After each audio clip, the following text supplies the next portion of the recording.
مومنین کی آواز اور درخت کا جھک جانا ایمان تازہ کرنے والا قصہ ہے۔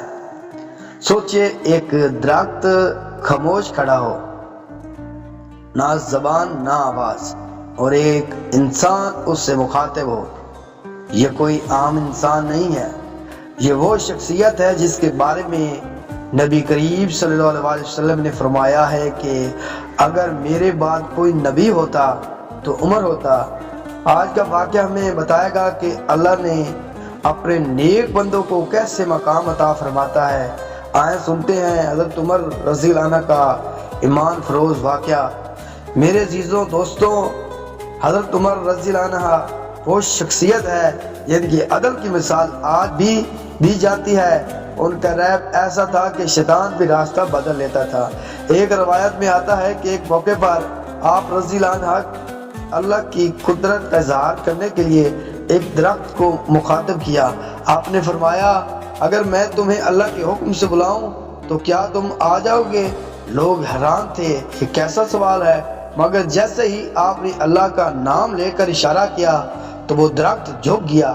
یہ منظر دیکھ کر لوگ کانپ اٹھے۔ حضرت عمر رضی اللہ عنہ نے فوراً فرمایا، یہ میری طاقت نہیں، یہ میرے اللہ کی قدرت ہے۔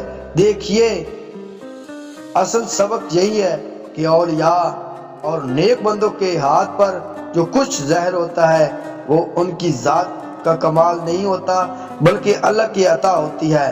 حضرت عمر رضی اللہ عنہ عاجزی اختیار کرتے تھے۔ وہ رات کو گشت کرتے تھے، یتیموں کے گھروں میں راشن پہنچاتے اور فرماتے، اگر فرات کے کنارے کتا بھی بھوکا مر گیا تو عمر سے پوچھا جائے گا۔ یہ تھی ان کی ذمہ داری کا احساس۔ درخت والا واقعہ ہمیں یہ نہیں سکھاتا کہ ہم کرامات تلاش کریں، بلکہ یہ سکھاتا ہے کہ جب انسان کا تعلق اللہ سے مضبوط ہو جائے تو کائنات بھی اس کے تابع ہو جاتی ہے۔ اللہ کا حکم سے حضرت عمر رضی اللہ عنہ کا اصل کمال عدل، خوف خدا اور سچائی تھی۔ میرے دوستوں، ہم کرامتوں کے پیچھے بھاگتے ہیں مگر کردار نہیں اپناتے۔